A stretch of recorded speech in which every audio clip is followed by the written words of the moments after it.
Hi sa inyo! Ngayon gagawa tayo ng mango float.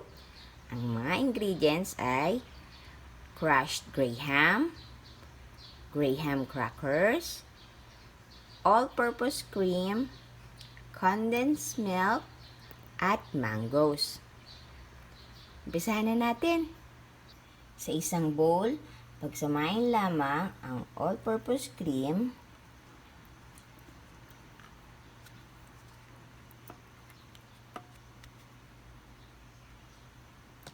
at ang condense.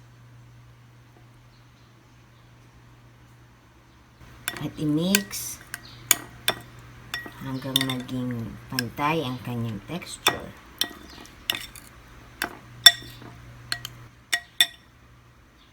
Sa isang tray, i-layer natin ang mga Grayham Crackers.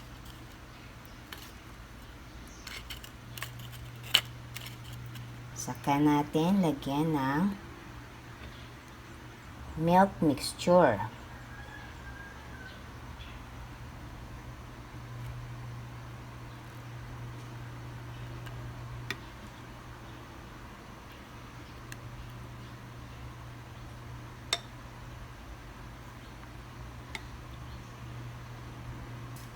Sunod naman, lagyan ng mga mangoes.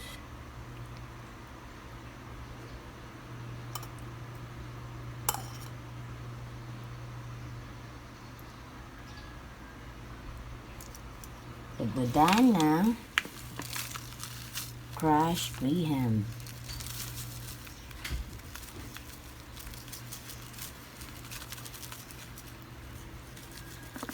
Layer ulit.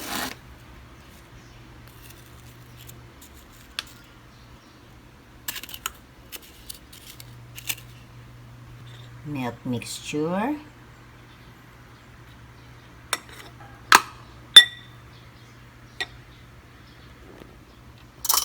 Mango.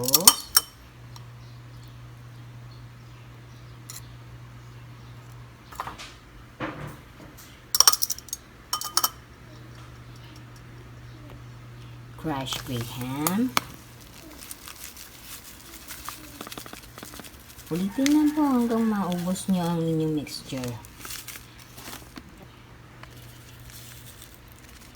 So, pwede nyo lagyan ng decoration yung top para mas attractive and masarap tingnan.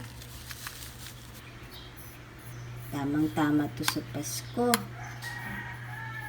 And also, ibang occasions like birthdays or simpleng merienda sa bahay. Your kids will love this recipe. Gawin natin parang flower ng mangoes. Matapos yung magawa ang layering, pwede na itong ilagay sa ref for a couple of hours hanggang ma-absorb ng crackers ang milk mixture. And then, ready na itong iserve sa inyong family, ang mango float.